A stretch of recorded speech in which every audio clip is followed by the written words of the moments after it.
Hello and welcome to buildingSMART webinar. This webinar is part of the buildingSMART Virtual Summit for Spring 2022. Thank you for joining. My name is Laura and I will be your moderator today. Today's webinar is titled Airport Entity Project. Our speakers are Tryfona and Arisca Droog from Schiphol Airport, Christoph Eichler from Vienna Airport, Santos Freitas from NACO, Wolfgang Weff and Josephine Van Hoos from Nemex. This webinar is scheduled to last an hour and a half with a short Q&A at the end. The webinar is being recorded and will be made available in the replay section of the event within 24 hours. Before I hand over to our speakers, I would like to remind you that our phone line will remain muted for the duration of this webinar. If you have any question or wish to make any comments, please use the section-specific chat box in the control panel on the right-hand side of your screen. I would also like to bring to your attention that buildingSMART is committed to ensuring that participation in the development of standards is unrestricted and the process for their adoption is transparent, and standards that are developed do not favor any particular provider and are open, non-binding, and accessible to all.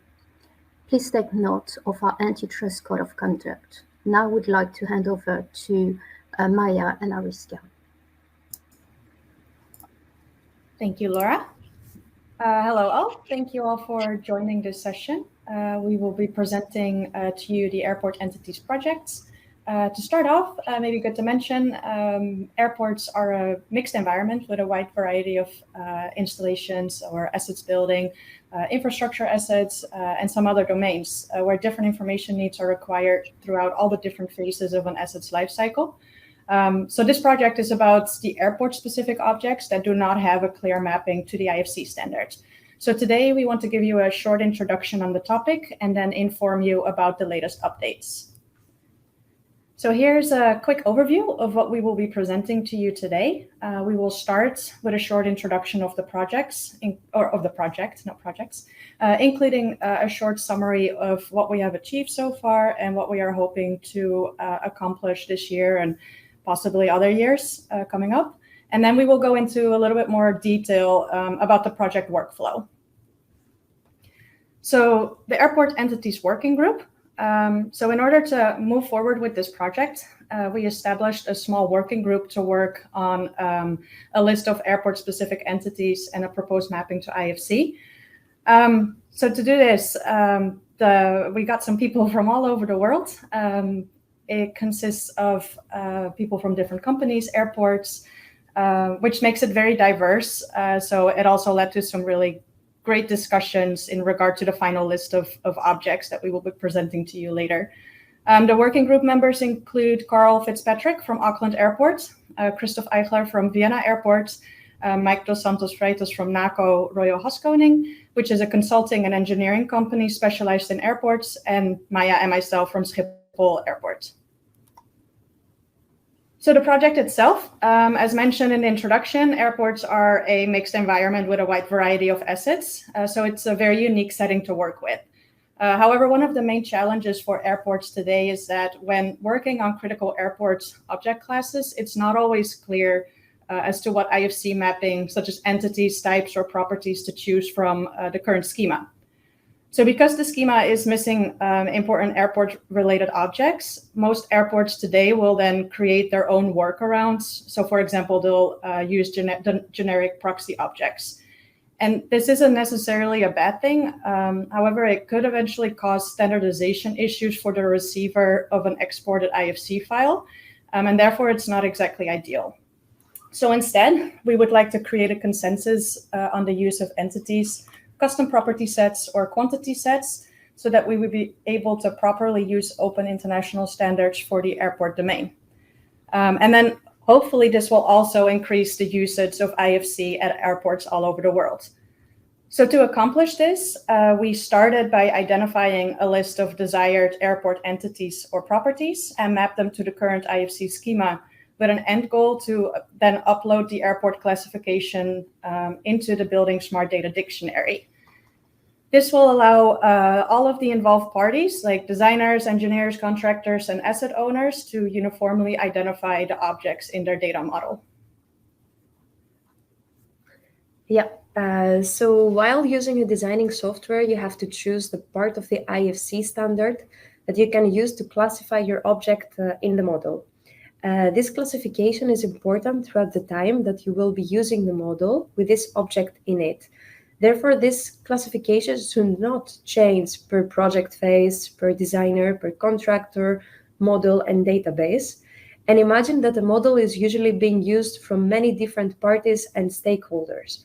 Therefore, it is important that when we are talking about a specific type of object, for which the mapping to the IFC standard is not clear, as Arisca just mentioned, it is the best to create clear agreements in advance in our airport community in order to ensure that for the same object, we will be using the same part of the IFC standard. So in this case here, we have an example of a baggage conveyor. Usually you see in the industry that the baggage conveyor is being represented in a completely different way from, for example, NACO engineering company, or from Schiphol, or from any other airport designer and contractor. And this makes the exchange of data difficult between the different parties and less future-proof. So with this project, we are hoping to minimize some misunderstandings when working with airport-specific objects. For example, for some, this might seem like well, basically, as you can see here, you have all the different parties. And if you don't have clear agreements between NACO, Vienna, and Auckland Airport, you have a lot of inconsistencies. And in this case here, we have chosen for the IFC conveyor segment, which basically it's part of the IFC 4.3 version of the standard. And it can be used from all the different parties that could be involved in the same or different projects. So above all, these agreements can be stored in the buildingSMART data dictionary in our project domain, the airport domain. So why are we doing all of this? I think is a good question to ask ourselves. I think it's important to look at asset lifecycle information management and really think through all of the different phases that an asset will go through. However, like Maya is saying, it's a lot of work. And today there's still a lot of unclear agreements. And although for some this kind of seemed like all of the boring stuff, we are convinced that by establishing these clear agreements and a standardized approach, it will actually help all of these parties involved during the process. So again, the advisors, the contractors, clients, etc. And therefore, it will actually enable the interoperability between the different software and systems. So all in all, it's just very important that we will all be speaking the same language across the industry, the aviation industry, to avoid common mistakes that are being made today, like inconsistencies, misunderstandings, and it's also very time-consuming. So going back a little bit, what have we achieved so far? Giving a little bit of an update of what we have worked on the last couple of months, but also in the next slide, you'll see what we are hoping to accomplish later this year and next year. So a short reminder, the project was started way before some of us joined the airport room. However, we reintroduced the project back in May of 2020, where we have also redefined the scope of the project. So for example, we changed the name of the project and looked at some of the possibilities available back then and also today, and how we could potentially incorporate them into our project. So this also included setting up weekly meetings with the working group, where we actively work on the progress that we will be presenting today. So for example, agreeing on a final list of airport-related entities and mapping to IFC. During the same time, we also published a one-pager, which was used to distribute to different organizations and give them an idea of what we are working on, but also how they could potentially contribute to the project as well. Another big accomplishment was finalizing the project proposal and get it approved by the buildingSMART international committees. So, for example, the SCTE and SCE. One back, sorry. A few other things that we worked on from 2020 to 2021 is connect with BIMQ and the buildingSMART Data Dictionary, which Christoph and Maya and Mike will go into a little bit more detail about later. We created the airport domain, and we piloted 4 different airport-specific entities. And very exciting, we also received our first sponsorship. So looking at 2022, it's only been 3 months, almost 4, but we did actually accomplish a lot. At the beginning of the year, we started working on a survey, for now only focused on the baggage handling system. And we are doing this so that we can review the airport-specific objects with object matter experts and other specialists. And then we are hoping to add the finalized list that everyone is agreeing on of the baggage handling system objects to the buildingSMART Data Dictionary airport domain, which Maya will talk a little bit more about. We also completed transferring the objects from Airtable to BIMQ, which will have a lot of benefits for all of us, also more detail later. We got in contact with Neonex. They are also in this call today. And we did a proof of concept, which will also be explained in this presentation. And then we are hoping to finalize the detailed project plan later this year. A few other things that we are also looking at, and not quite sure if we'll work on it this year or in the future, but it's definitely being discussed, is, for example, aligning the content to standards, airport standards such as IATA, ICAO, and some other standards.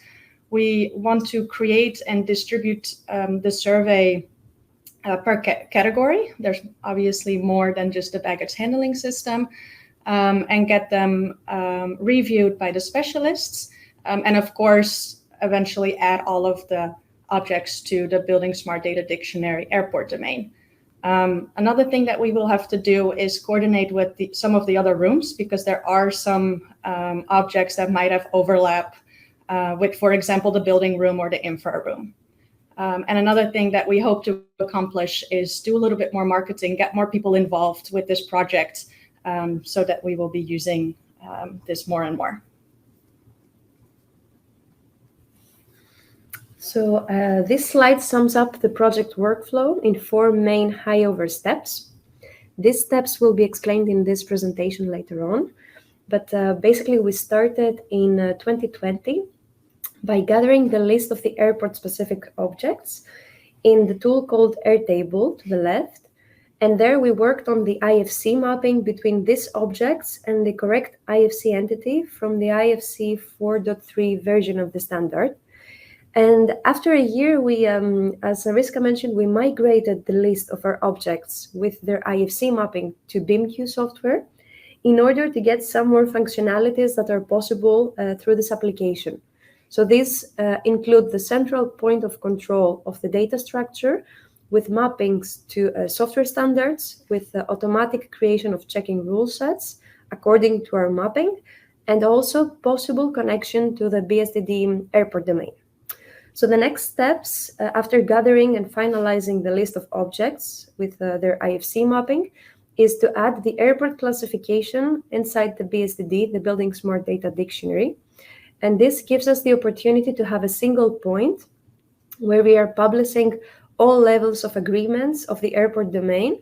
And also we can connect with other national, international, and other organizational standards. The last step, which is very important and of course also very beneficial for users, is the correct classification to the IFC airport domain of the airport objects within the model. So this can be done with the use of a plugin. In this case, we use the Neonex plugin, which will bring the buildingSMART Data Dictionary airport classification in a designing software like Revit, for example, or ArchiCAD, in order to easily classify the objects to the correct part of the IFC standard. So this is promoting uniformity and reduces inconsistencies between the data and the different models throughout the airport industry. So within this working group, as you saw in the previous workflow of the project, we started by gathering lists of airport-specific objects which need to be classified with the correct IFC entity. So this list came from different engineering companies and organizations. We gathered lists of airport-specific objects with the proposed IFC mapping from different airports like Schiphol, Auckland, and Vienna, and from different engineering companies like NACO. The user interface that you see in this slide is the interface of the Airtable tool. This tool helped us to link different columns from different sheets with each other, and in this way we could link the IFC entities and the predefined types with the different IFC versions, as well as objects from one list to another one. So the steps that we followed are listed here in this slide, and you can also see an example of a baggage conveyor object, including all the different data that we added per object, like the mapping, images, and others.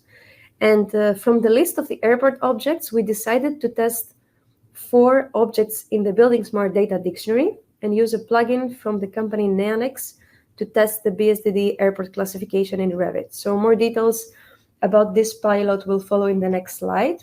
So with this, I would like to give the floor to Christoph to speak about BIMQ.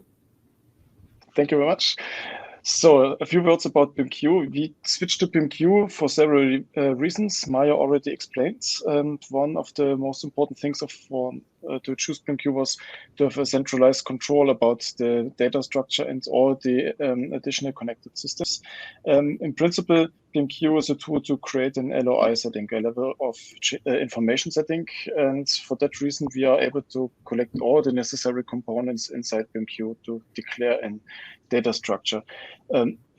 Because we are predefined everything in Airtable before we start working with BIMQ, we produced also a handover setup to hand over information from Airtable to BIMQ. This can be done very easily via Excel and with a little script to sort things in another way or combine things in another way we need. But this works fine for us and was done, I think, in a few hours or so. And we have a very good setup in BIMQ to start working from it. Next slide, please. So what we are able to do in BIMQ is to add a mapping to an existing data structure from the IFC specification. So we can add a specific mapping from an entity inside BIMQ to a specific declaration inside IFC, but also to a specific BSDD GUID, for example, or to all the other specific components we want to combine with our data structure. Next slide, please. This means we are not only able to declare an IFC mapping to our data structure, we are also able to declare a mapping to software internal individual data structures. In our case, we try to use the standard data templates from Revit or Archicad and so on, the international data templates, because this is the more or less most common setup we can use as a standard reference from all the different BIM applications, and to start producing a standard template or standard mapping setup from the internal data structure inside the BIM application up to the overall IFC data structure outside. Everything which is not part of the IFC standard by now will be added by our airport-specific additions we actually developing. Next slide, please. Very important point here is that we are not only able to control this mapping from the internal data structure to the overall IFC data structure, we are also able to deliver checking rules to several BIM applications. By now, this is primary for us, the Solibri Model Checker or Solibri Office, how is it called, since a few years. It's also BIM Collab Zoom Pro, but also DSites, for example. But we are also able to create several additional setups for other softwares if there is a need for. So this is, I think, the first introduction why we are using BIMQ, because we are able to deliver several components directly to different applications inside typical workflows in airports, or different or typical workflows inside the organizations we are working for. And this is a great support for us, because usually creating these internal data structures inside BIM applications and producing a working correct IFC mapping outside the applications is a really huge work. And if we can automate this is a great support for us, actually. And we can support us each other together and sharing work. And this is also very helpful for us. Usually the IFC configuration, or the mapping configuration, will distribute it via configuration files from BIMQ to the BIM applications. In some cases, for example, for Revit, there will be an additional add-on. It's called AIE editor. It's from Germany and from Swiss. This one is able to connect the configuration files from BIMQ directly with Revit setups, for example. But in other software solutions, it's usually able to import directly the configuration files from BIMQ to get support for the internal data structure and the type mapping and the property mapping to IFC, usually. Checking rules will be distributed also via configuration files, but also via several add-ons, which will actually get also available, for example, for Solibri, to connect Solibri with BIMQ. Okay, so much about the structural setup of BIMQ and the way how to connect several applications with BIMQ. Maybe also a few inside the BIMQ setup to explain you more how we work on that, actually. So I switch to my screen. Okay, there's a warning list up, but it should work. Can you see my screen by now, or should I change something? I think there is something with the presentation software that I'm not able to share my screen, actually. Okay, so I think we reswitch to your slides. I'm not able to share the screen, actually. Okay, so we need to jump over that step because I have to restart my browser, actually. Okay, no worries. Next slide, please. Okay, thank you, Christoph. You're welcome. So we are planning to add, as we mentioned before, the full list of airport objects and mappings to the BSDD airport domain. The buildingSMART Data Dictionary is a service from buildingSMART International, and this gives us the opportunity to have a single point where we are publishing all levels of agreements of the airport domain, and also we can connect with other national, international, and organizational standards, as we mentioned before. So BSDD is important for this project because the link between the airport domain and the IFC standard can be published and become available to everyone. So this allows the extension and the reuse of the IFC standard for the airport domain. It allows us to create standardized domain requirements for the airport industry, and also to link our needs to other standards. So finally, the use of agreements, of the agreements and the standards of the airport domain can be used for the classification and also the enrichment of BIM files with airport specific objects. So the four airport objects that we picked for the BSDD pilot are depicted in this slide. They are the anti-return gate, the automated border control reader, the approach light mast, and the check-in conveyor.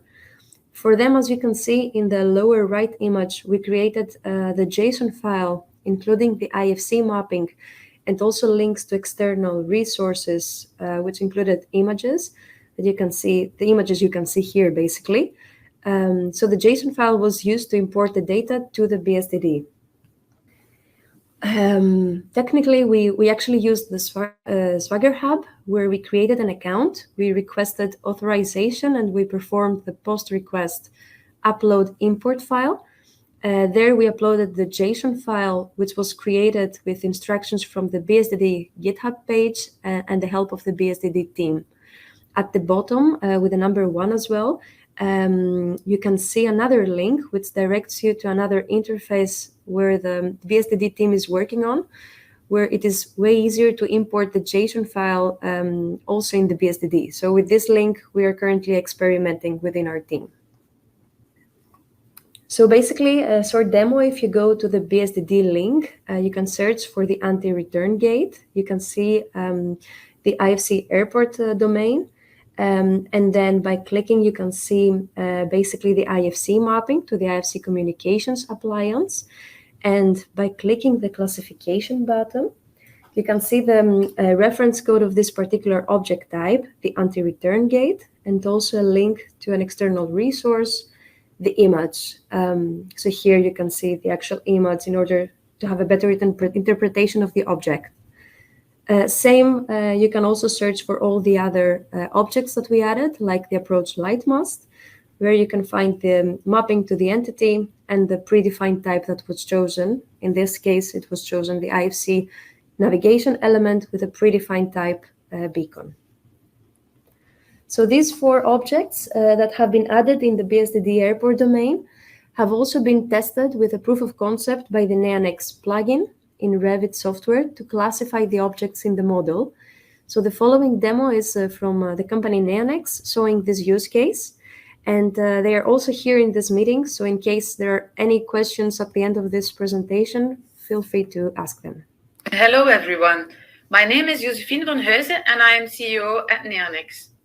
We work together with the airport group to show you today how the BSDD can be applied on projects. We will show this by using our digital asset register, the NeoNex portal, a software as a service tooling that can combine and enrich data from different sources throughout the complete asset lifecycle.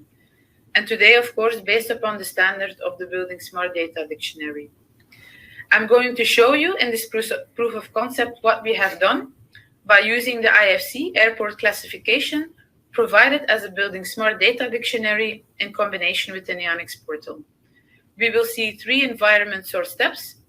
The first one, the NeoNex portal with the available IFC airport classification. The second one, the NeoNex connector, which is a plugin for CAT. And the third one, of course, is the CAT environment, in this case, Revit, to make sure that we can prepare the export of an IFC in the right way. So, if we dive into the first step being the NeoNex portal, we've already imported the IFC airport classification using the BSDD API into the NeoNex portal. So there's not really anything spectacular to show in the back, but only the data present in the NeoNex portal. In the context of the portal, that's a tree. When we dive into the Revit or CAT environment, you see that through the NeoNex connector, you have a view on the available information, so the IFC airport classifications and the specific 2 properties that we have chosen for this proof of concept. The idea now is to classify the Revit elements and to update the parameters so we can prepare the IFC in a correct way because the parameters are still empty. To create a connection, we can do that in 2 ways. The first one is the manual create and connect. So the physical objects are created in the NeoNex portal, but we also classify them against the IFC airport classification. The second one is more a bulk action way that we name connect by code. So you find a way to match effective the CAT elements and the IFC elements in the NeoNex portal. In this case, we do it by name because we named the Revit types the same as the IFC airport classification. The wizard will show you the possible results, and you can select them and create the connection, but in one go, of course, also classify them. So meaning that you can do bulk actions of hundreds of objects in one go. And of course, we check if they are now also available and connected in the NeoNex database. As a last step, of course, we want to fill in the parameters, make sure that we can exchange them from portal to CAT in this case. Again, the wizard will show the possible aspects that are available and that we want to exchange for these objects. We do this in one go again. And then, of course, we can go and check if they are available when we click the CAT elements. We see that the IFC parameters are completed.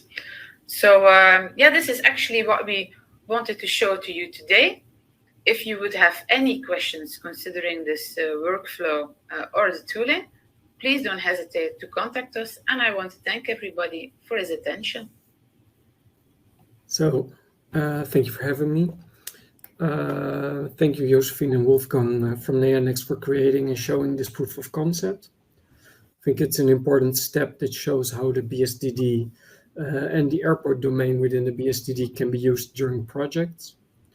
The workflow you see in this slide summarizes how airport-specific classifications and properties can be embedded into IFC objects by using a plugin that connects the BSDD and Revit. So what happens here is you have an airport model in Revit. You connect an NX plugin to the Revit model and also connect it to the BSDD API, gaining access to the airport domain. Then from within a window, you can search airport-specific objects that match the object you modeled. After that, you can map the airport classification and the properties from the BSDD to the Revit object, and that will make it possible to export an IFC model that contains airport-specific and standardized information. Besides the classification and the properties that will be in the airport domain, the domain can also have a semantic relation with data from other domains. So, for example, the airport domain classification conveyor belt could semantically contain a Dutch classification code, or it could populate properties from the IFC schema like the is external property. So it's more than just the airport domain.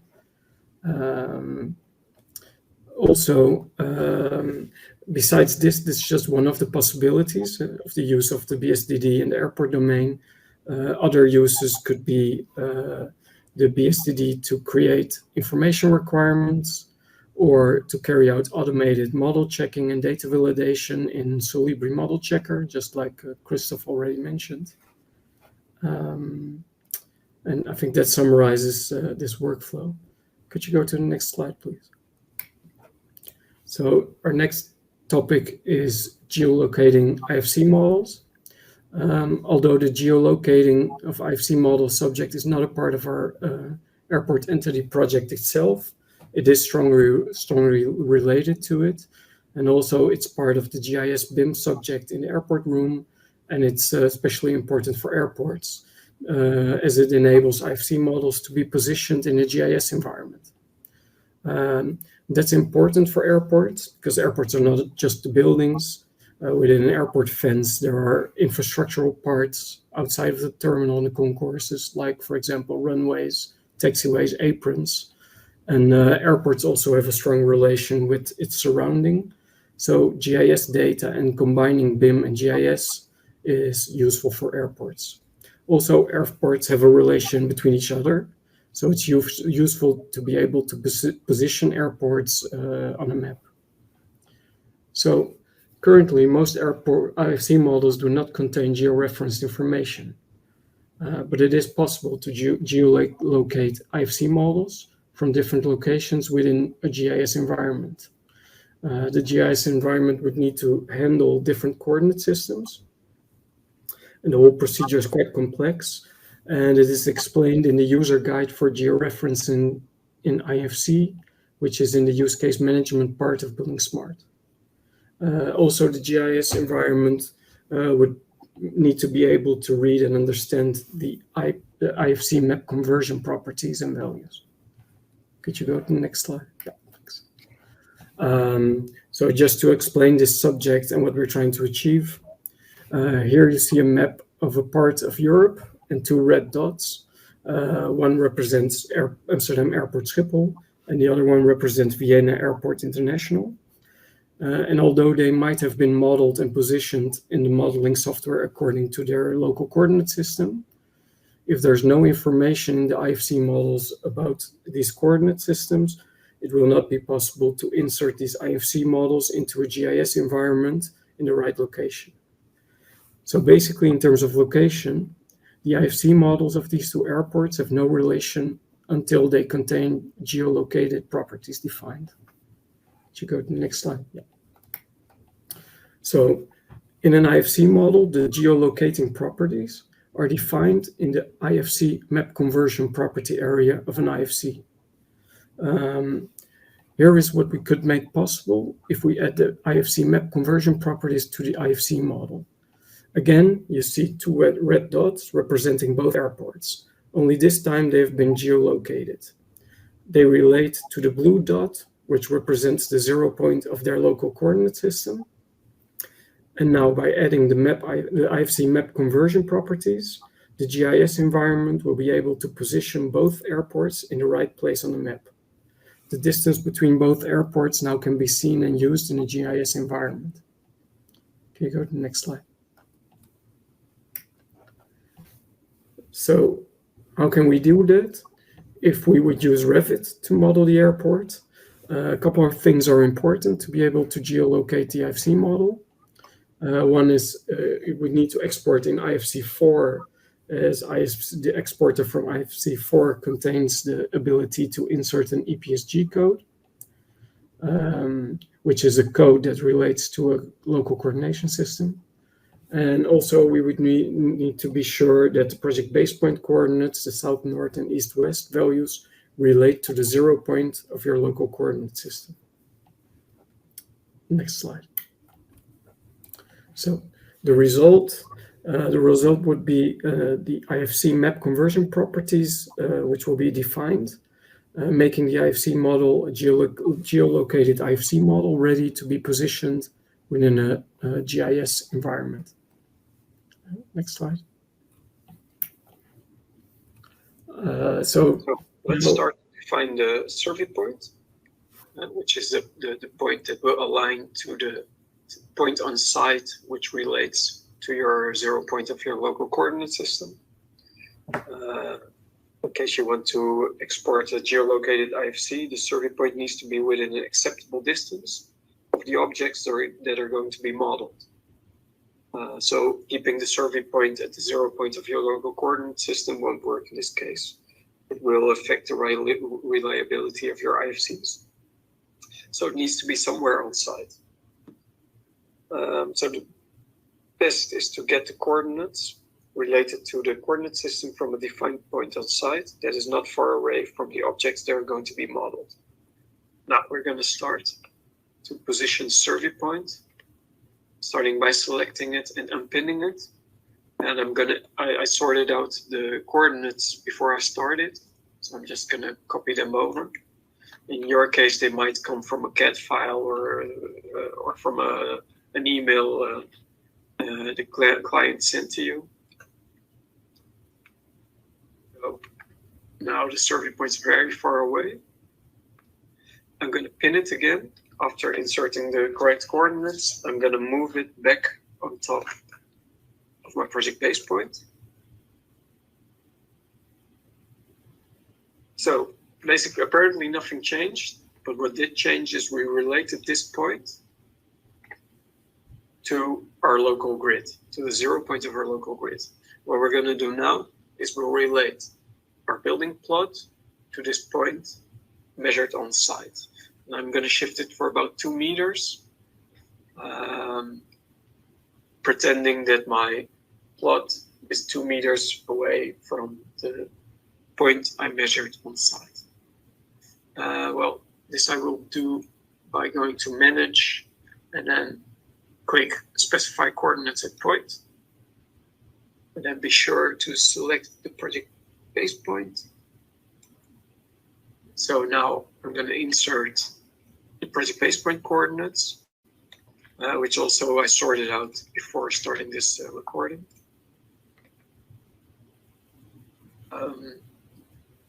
And for the sake of this video, I'm not going to use any Z values. So what happened now is the project base point is about 2 meters distance from the point I measured on site, so my survey point. I can now go to a view to create the IFC export, so activate all the elements we want to see in the export. Then we'll go to File, Export IFC. Then in this menu, go to Modify Setup.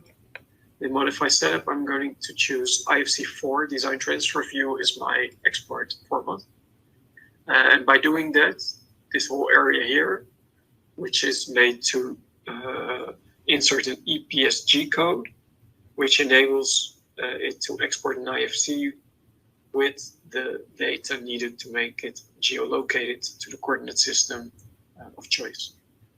So once I've chosen IFC4, I'll have to insert an EPSG code here, which is a geodetic code. And you can find the geodetic code by searching on epsg.io. That's how I've done it. And I've searched for my Dutch system. And so I just copy over the code. For your code, for your country, the code might be different. Once you've done that, once you've done this, the IFC exporter will recognize the local coordinate system, and also it will recognize your local coordinates of the survey point that relate to your local coordinate system. And these values, they will only appear if you choose survey point. If you would choose shared coordinates, it would put it to 0. And then all your objects would be very far away from your 0 point, which leads to unreliability of the IFC.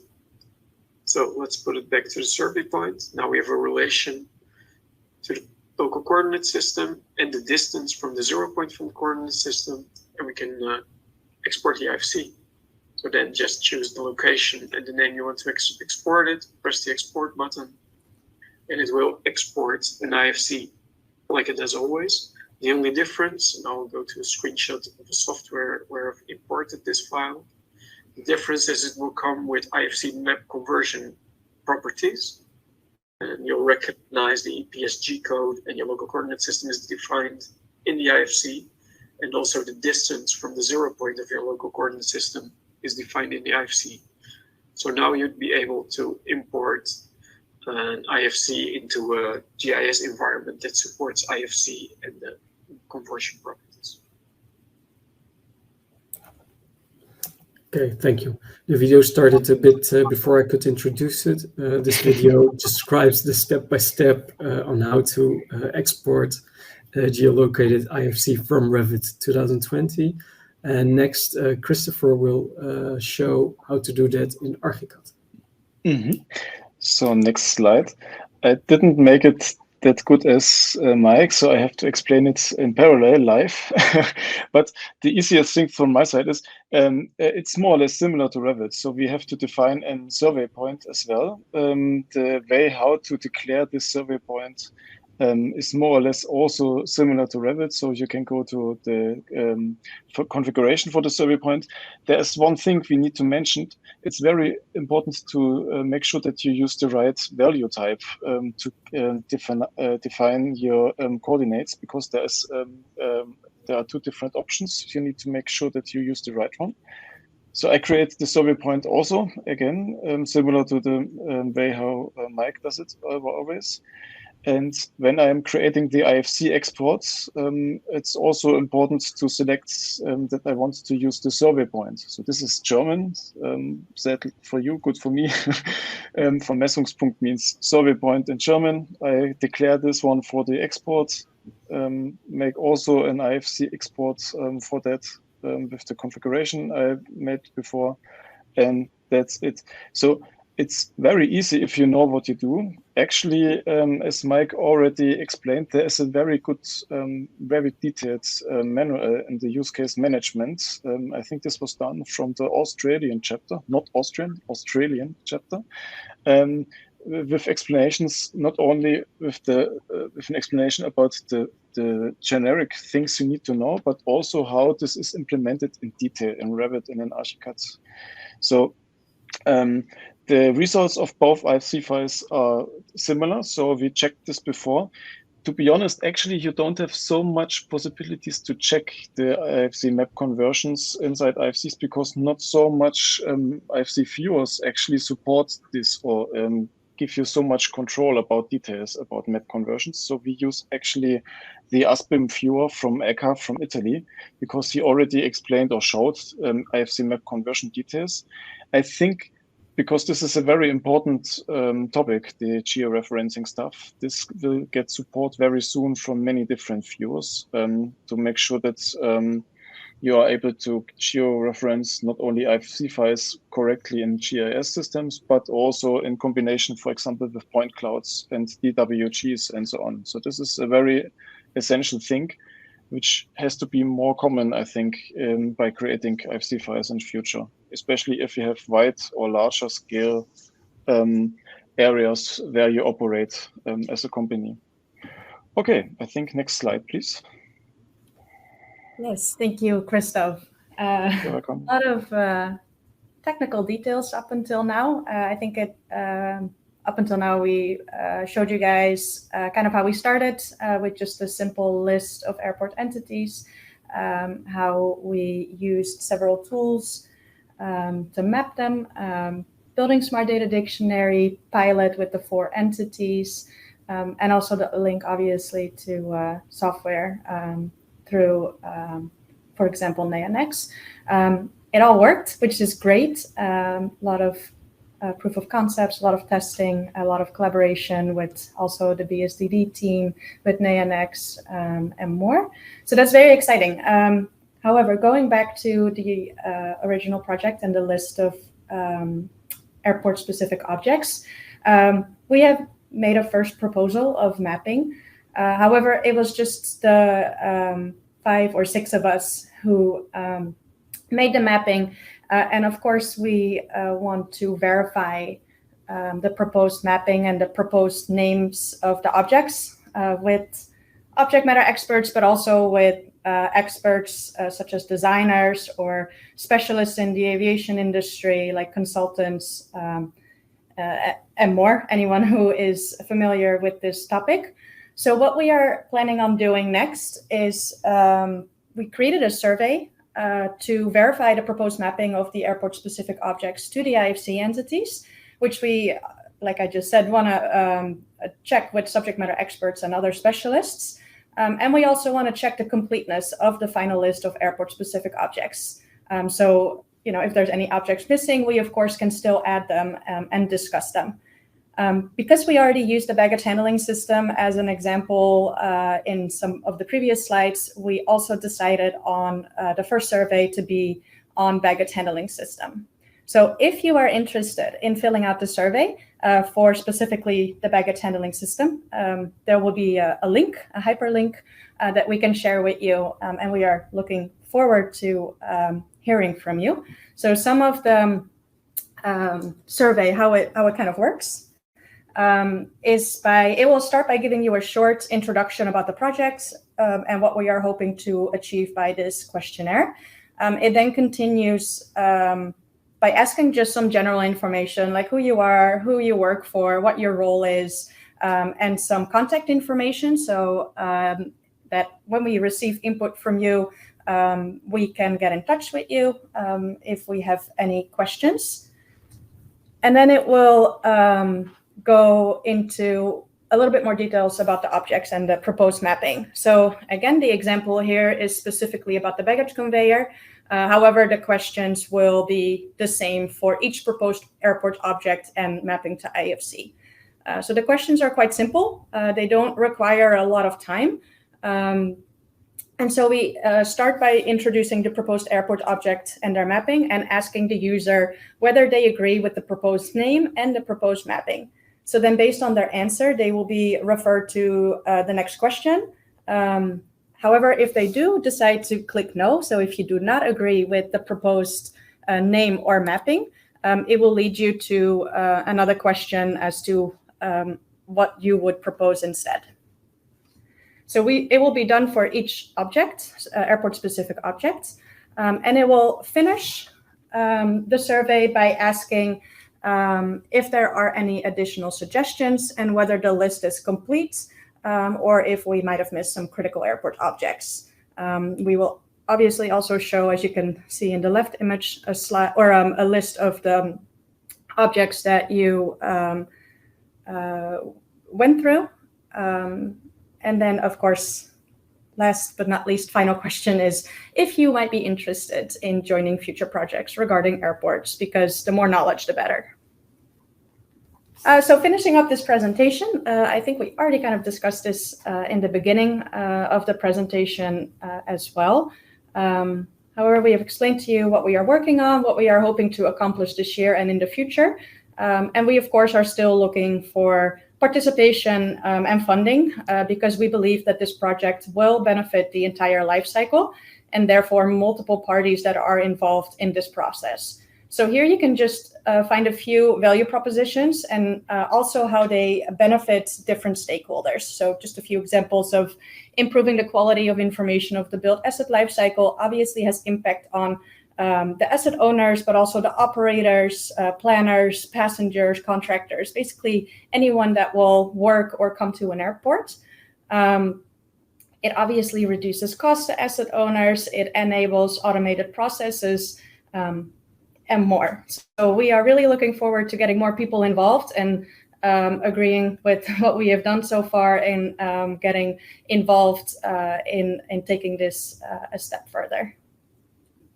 To finish up, contribution to the project. The last couple of years, we had a lot of in-kind contribution from Schiphol Airport, Auckland Airport, NACO, Vienna Airport, and ViewUps, and some monetary contribution from ETS, which we are very grateful for. Again, we are still looking for sponsors and hope to hear from you guys and work together on this topic. So we would like to thank you for your attention. Again, if you're interested in participating on some of the interviews that we might do for this topic, or if you want to contribute to the project itself, please feel free to send us an email and get in touch. Thank you very much. Yeah, and I think we have a lot of questions in the commentary. I don't see those yet. Yeah, I ignore them all the time, but now we have to say something about that. So where do we start? Yeah, that was the first question from Edgar. Your webcam on. Yes. Ah, yeah, you're right.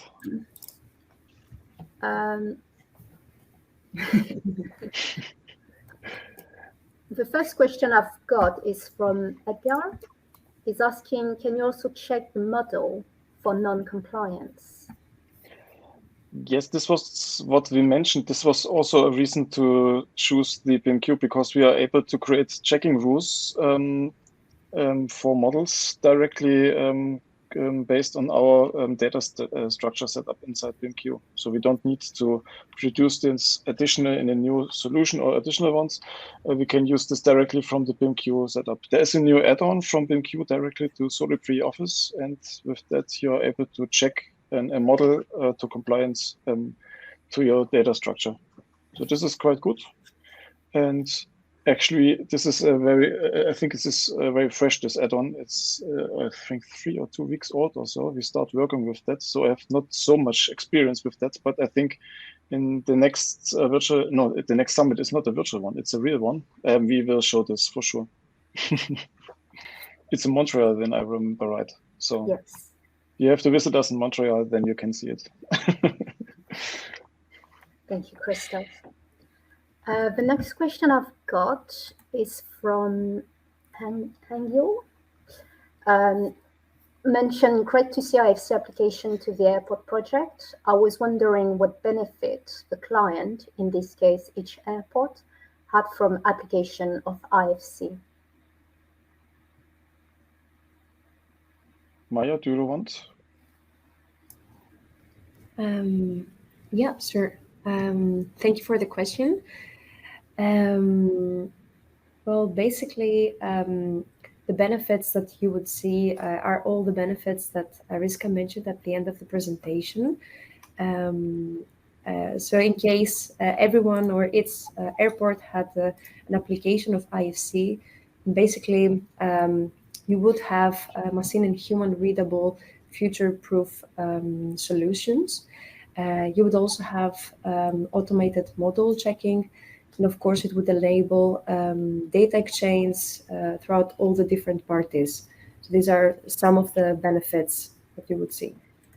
I think the long-term support is very important, and also you not have external dependencies to other parties. So if you want to switch a BIM or an application you use, it's easier. You don't need to wait for the external vendor also.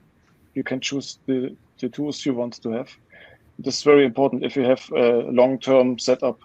And usually airports have long-term setups, very long-term setups. For that reason, you need to be independent from external suppliers. Also, as a client, you obviously deal with a lot of different parties, like design parties and contract parties. So again, like I mentioned, it's very important to be speaking the same language. Otherwise, you're constantly making conversions and hoping that we're all talking about the same thing. So I think that's a very important part for the client as well. Thank you. The next one is from Rick. Is asking, will you be covering airport site civil type objects? Yep. It's already in there. Yeah. We already gathered. we have a lot of that. Started with the baggage handling, but yes, absolutely. It's a big part, obviously, of airport-specific objects. And I think that the hugest point there was to have a common understanding. So we usually select pictures and then we talk about how do you call this in Auckland or in San Francisco or at Schiphol or here in Vienna. And at the end we decided, okay, it's the same, and now this one has a common name and that's it. But it's a lot we selected, yeah. We've got Morrow who's asking, okay, for the coordinate of the entire IFC model, but I'm wondering the coordinate of each element. Mike? No. Yeah, that's a very good question and difficult. I don't know the exact answer. I would at least indirectly, the objects are related because the IFC is related to world coordinates and the objects are related to the 0 point of the IFC. So indirectly, for sure they are. If it's possible to import them and have a direct link to the position in the world, I'm not sure actually. But I think the conversion map enables you or gives the software who interprets the IFC the possibility to convert the related or the absolute coordinates between the element and the 0 point to an external reference system. And I think that's also the reason why it calls conversion map, because you can translate the coordinates to an external reference system. Because we never checked this, but you can also include several survey points in future with different coordinate systems, only to make sure that you are connected. Because, for example, we have at the airport 2 coordinate systems. We have our own and the public coordinate systems.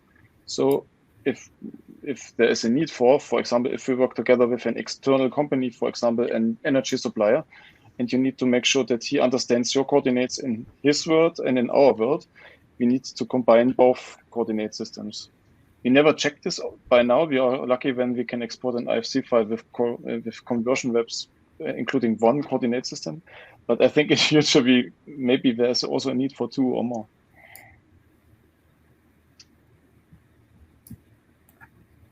We've got a comment from John saying that it's great to see geolocation being adopted. Thank you. Thank you, yeah. And also we had Edgar who was mentioning that for those playing with Blender, there is a GIS add-on that allow you to do the same thing there, but the ESG code seems dated according to our GIS expert.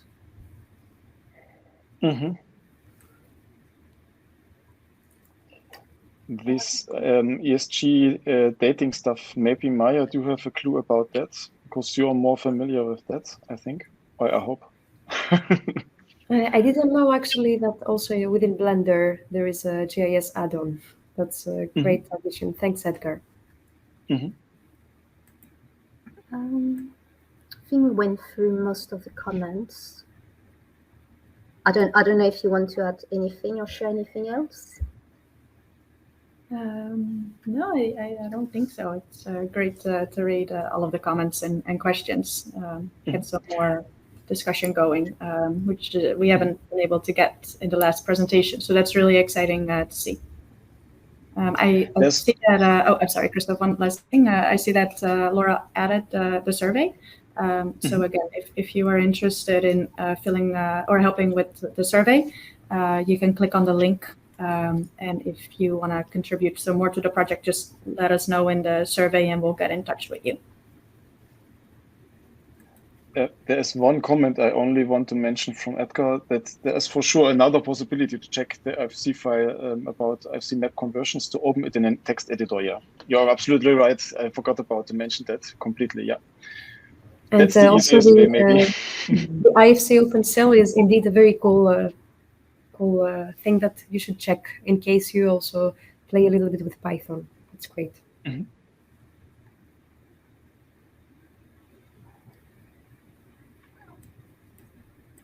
Okay. Okay. Thank you all very much, and thank you for joining. Hey, thank you very much. Thank you for attending, and we're looking forward to seeing you in the other session of the summit. Thank you. See you. Bye-bye. Bye. Bye.